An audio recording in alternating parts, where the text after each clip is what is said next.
Welcome back, everybody. As you probably guessed from the title of the video and the thumbnail, this is an Olight flash sale video. So as always, I don't have enough time with these flash sales to really put these lights through their paces, so I'm just going to show you the features, but I can't really say how awesome they are or anything like that, just because, I have to use things before I can say that. And so anyway, there's a few items that we're going to cover here today, but of course the flash sale is much larger than this, and there will be a link down below in the video description if you guys are looking to pick up any of the items. It is an affiliate link, full disclosure. Additionally, if any of you have clicked on this video after seeing the title, the thumbnail, and you're upset by it, there will be a link down below in the video description for mental health resources, because clearly it is needed in your particular case, and I hope you get well. So with that, up first, which is probably going to be the most requested one, is this guy here, which I don't know why they name things the way they do, but it is the Olight Sigurd. We're going to go with that. So it is an angle vertical foregrip, of course, mounts on a 1913 rail via this cross slot screw. It is rechargeable, so you just pop your little recharger on there, and this is magnetic as well. If for whatever reason you wanted to magnet attach this to something, you certainly could do so, although it's definitely not the primary function. The ways to turn it on here are on the side, so you can press and hold for momentary, and then click for constant on. It's ambidextrous in that regard, so regardless of how you have your thumb on there for your grip, it will come on that way. There are two different modes, so you can click it and have it on, and if you double click, it will drop down or increase the lumens, as some folks tend to like those sort of things. But that is their latest and greatest, and probably the biggest thing that you guys are going to be excited about for this flash sale. The one improvement I would say, if I was going to make a suggestion for them, is that it has the ridges in there, which is nice. I do like that, but I would add a little bit more texture to it, particularly up here on the sides, because that's where your thumb is going to be, right? A little bit more texture would be good. I do like that little tab they have there, which lets you know where the button is if you don't find it the first time. I do dig that. Up next, we have this one here, which is the Olight BALDR S BL, BL standing for blue laser. So here on the back, we do have our basically our settings. So we have light only, laser light in the middle with this little bar moving over, and then laser only with it all the way over like that. And of course, I don't know how well that shows up on camera, but that laser is very blue, very easy to see. And it does come with a Glock insert, but it also comes with a 1913 insert. So you can attach it to pretty much any gun out there. It does have the ability to let you change the position of how it relates to your particular gun, so that way you can get it where you want it for your thumb activation. So that is nice. Definitely a light that's very proven at this point. There are lots and lots of these, just not blue laser versions out there. And honestly, we get pretty good feedback here on the channel from them. And then of course, it's the same thing there, where if you want to change the intensity, you can do so just by double clicking when in the constant on. Again, for whatever reason, some folks seem to think that is a thing, but it is rechargeable. This one, unlike the majority of the Olights there, takes a different charger. A lot of their weapon lights do, but it takes a different charger than this one, for example, or their standard charger just has a different polarity. I think that's just a safety issue for weapon lights. At least that's my guess anyway.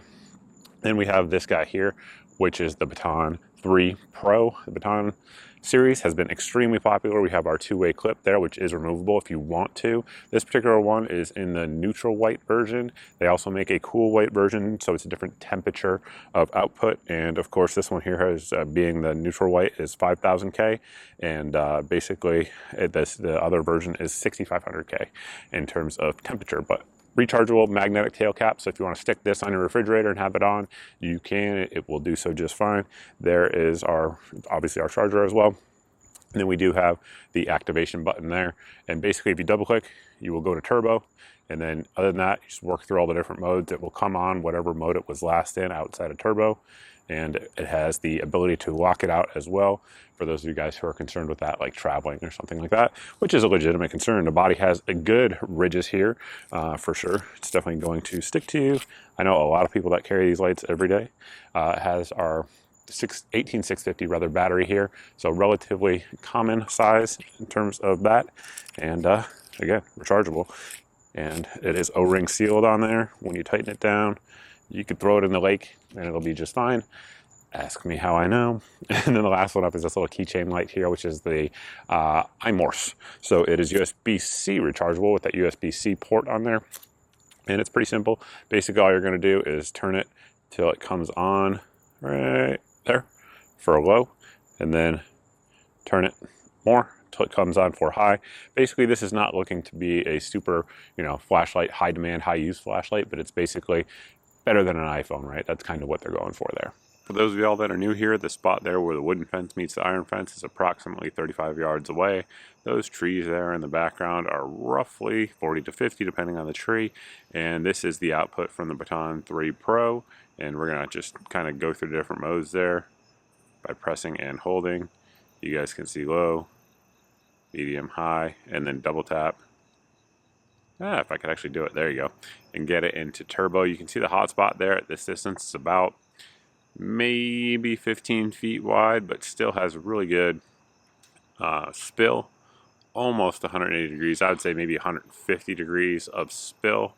But again, you're getting a good bit of candela for an EDC type of light, particularly one of this size.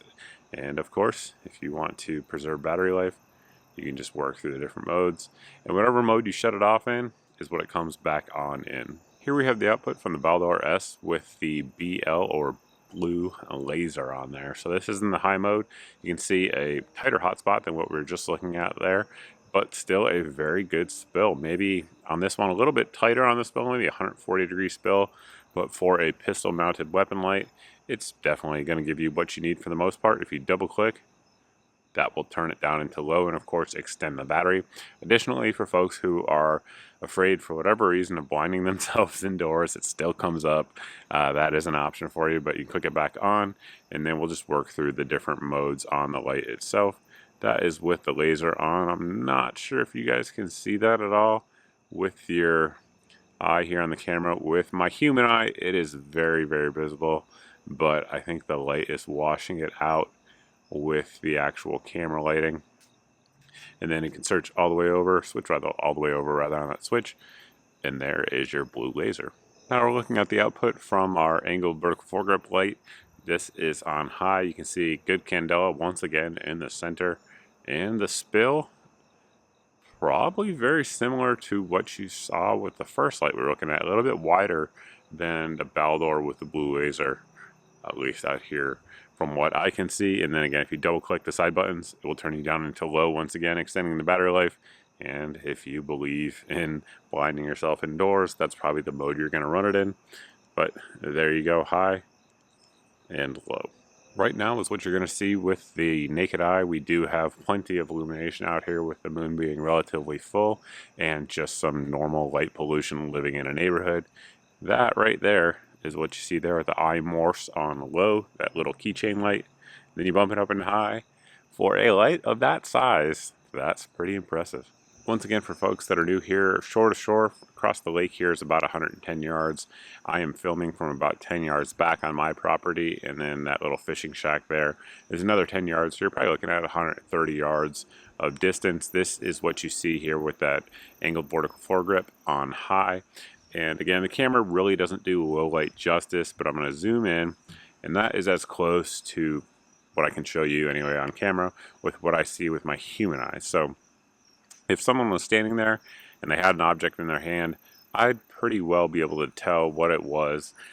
Distinguishing cell phone from a gun is always difficult, but I'm pretty confident I'd be able to do it with that candela count. Now, if we switch it over to low, yeah, I'd have a hard time. As you guys can see, I'd have a hard time distinguishing what was in their hands. I definitely would still be able to see a person, but you know, what you can make out in detail is a little bit more difficult. And bump it over to high. And again, we'll back it out and let you guys get an idea of the spill. We do have a rosemary bush right there. And even oriented on that house, the lawn and the bush are still getting plenty of illumination. Again, this is what we're going to see out here with no illumination. We're going to turn our blue laser on there. It should be visible to you guys on camera, depending on which tree branch or whatever the case is that it's actually reflecting on. Get on a hard surface like that little fishing lodge, very, very visible even at this distance for sure. And then if we switch the actual light on and we get it out there, that is it on high. And we'll zoom in.